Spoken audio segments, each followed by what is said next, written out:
Semuanya, bertemu lagi dengan saya Hans Marcel. Depan saya ini udah ada batu-batu sultan, batu-batu sultan. Tadi dapat bocoran sedikit nih ya, sebelum masuk ke topik. Ini kisaran totalnya ini kalau ini masih ada di belakang nih. Ini kalau di depan aja sekitar 100 jutaan lebih.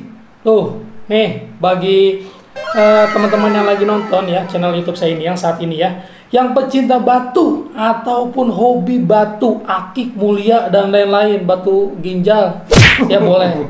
Itu lebih mahal bang batu ginjal itu. Dikeluarinnya juga habis 50 juta, belum cuci darah ngeluarin batu ginjal yang mahal ya. Saat ini saya sedang bersama dengan Bang Tortor. Halo Bang. Apa kabar? Baik. Sehat Bang? Alhamdulillah.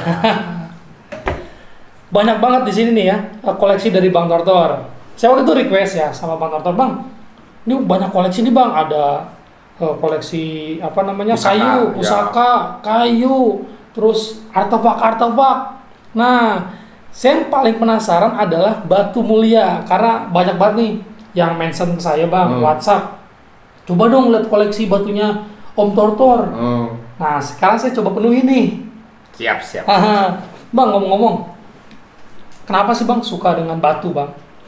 Sebenarnya kalau dari sejarahnya sih tahun 92-93 ini adalah sebagian dari koleksi saya, itu adalah warisan dari almarhum ayah saya. Oh, jadi warisan. Jadi ya kebetulan ayah tuh sudah mulai sepuh. Dia dulu punya beberapa koleksi batu gitu ya di lemarinya. Terus dalam kondisi yang sudah kesehatannya sudah tidak baik gitu ya, dia keluarkan. Dia bilang, ini saudara-saudara kamu nggak suka gitu untuk merawat ini. Jadi kalau kamu mau, tolong dirawat gitu. Ada beberapa batu, terus saya diceritakan sama ayah saya, batu itu satu persatu, ini batu ini batu ini batu ini, saya liatin. Karena dulu juga saya sebetulnya jarang sekali pakai pernak-pernik di tangan. Tubuh ya, di tangan, dipakai kalung itu tahun itu belum terlalu belum terlalu saya sukai gitu. Nah, semenjak mulailah saya pakai gitu loh, karena warisan ada sekitar 20 sampai 30 batu, 20-nya sudah diikat gitu ya, dan masih ada 10 yang belum diikat gitu. Saya coba untuk pakai. Ketika pertama kali saya pakai, saya keluar jalan-jalan, banyak orang yang selalu bertanya, itu batu apa gitu. Nah, itu batu apa? Akhirnya batu ini jadi sumber dialog atau percakapan kalau saya ketemu orang. Jadi ada orang nanya, oh iya tuh batu ini, saya ceritain seperti yang dari yang diceritain ayah gitu ya dulu. Karena pengetahuan saya tentang batu baru memang dari almarhum ayah saya itu. Jadi oh ini batu ini didapatnya dari sini, prosesnya seperti ini gitu kan. Nah, terus dia ada nggak sih standar-standarnya dari yang memilih batu itu? Batu yang bagus dan batu tidak bagus, asli dan palsu? Pada dasarnya untuk menilai batu itu ada kriteria 4C. 4C. 4C. C pertama itu kerat. Ya, kerat itu ukuran. Jadi kalau kita timbang berapa beratnya itu biasanya ada dengan dua sistem gram dan sistem kerat. Yang kedua, terus clear, bersih, kejernihan. Ya, jernih. Jadi batu itu jernih sekali. Batu itu kan diproses dari alam. Jadi yang namanya cacat alam itu pasti ada. Nah, batu yang paling bagus adalah batu yang sudah sampai tingkat kejernihan yang cukup bagus. Tapi masalahnya gini, batu yang bagus itu cuma ada dua kriteria. Batu yang bagus ada dua kriteria. Pertama, batu itu adalah batu imitasi. Kedua, itu betul-betul batu mulia yang harganya mahal. Gitu. Berarti clear itu kayak misalkan mungkin dia ada sedikit kotor, ada cracknya gitu ya, ada ininya itu. Karena itu prosesnya alami sebetulnya. Bahkan dari batu sebesar ini mungkin yang clearnya hanya sebagian kecil aja gitu. Tapi kalau kita menemukan batu clear ya gitu tadi, ini batu betul-betul, kalau batu ini betul-betul asli ya harganya akan tinggi, atau itu batu imitasi, batu buatan gitu loh. Karena ada sistem orang bisa menciptakan, membuat batu sedemikian rupa. Bisa dia dari keramik pun Ya. bisa langsung dibuat cutting. Nah, yang membuktikan apakah itu natural atau buatan atau natural treatment dengan sebuah cara untuk terlihat menjadi indah, hanya ada satu cara, yaitu lab, gitu, lab batu. Oh, lab. Kalau di lab batu itu akan kelihatan tuh unsur kimia dari batu itu. Sehingga kalau kita cocokkan dengan unsur kimia semacam ini, dia terkategori batu apa. Gitu. Jadi ada yang natural, ada yang juga batu, betul-betul batu, tapi dia treatment. Jadi diolah lagi sedemikian rupa sehingga menjadi bersih, menjadi bagus, jadi indah. Tapi dia bahan dasarnya tetap batu, natural, gitu loh. Yang ketiga, cutting. cutting, Ya, potong.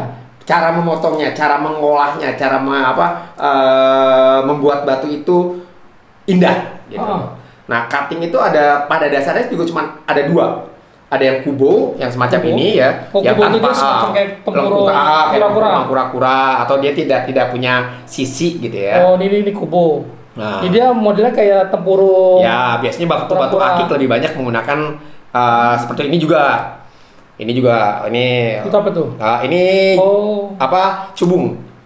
ini cubung. Ya, Oh, dia ada pakai kubu. Kubu itu dia melengkung dulu ya. Oh, Betul. gitu dia melengkung. Ada yang diamond cutting. Diamond cutting itu kayak gini nih, ini diamond cutting. Kayak Oh. permata, jadi ada sisi-sisi Ya, yang ya, itu. ya. Nah, ini diamond cutting. Oh, gini. Ya, ini diamond cutting. Jadi dia posisinya bener diamond ya? Ya, kayak diamond. Cutting. Diamond tuh ada yang kotak, ada yang bulat ya, ada yang seperti love, cinta gitu. Jadi jenisnya macam-macam. Ada yang segitiga gitu loh. Jadi banyak sekali. Dan itu juga menentukan harga. Karena kalau yang diamond cutting yang dia handmade ya, buatan tangan gitu loh. Dan dia punya kehalusan tertentu, punya presisi tertentu, dari cuttingnya saja sudah mahal.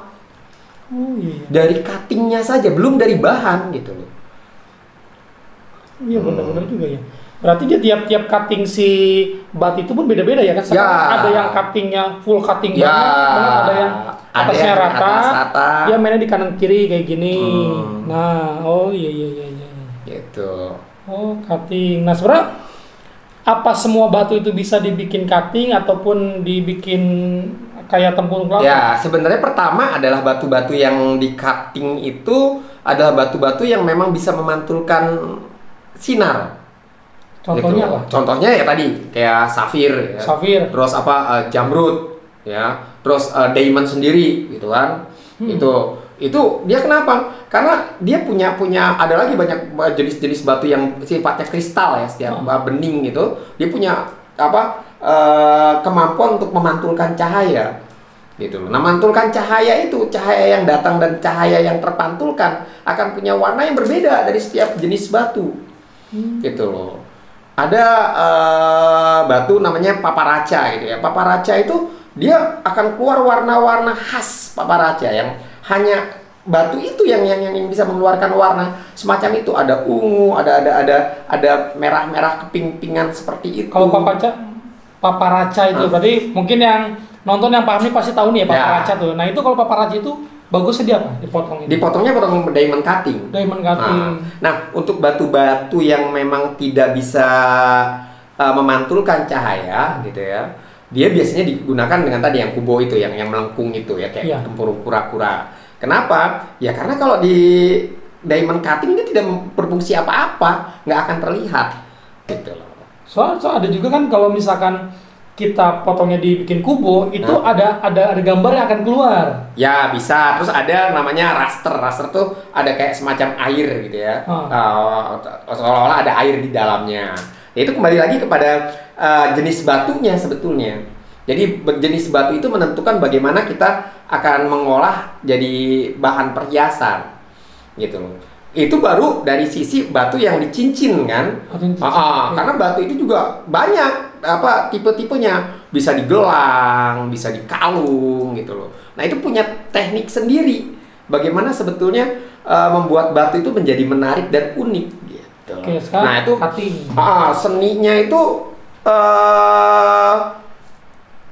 harus punya pendalaman tersendiri dan itu juga menikmatinya beda gitu loh. Kita nggak bisa memotong rata bahwa semua batu cara menikmatinya sama.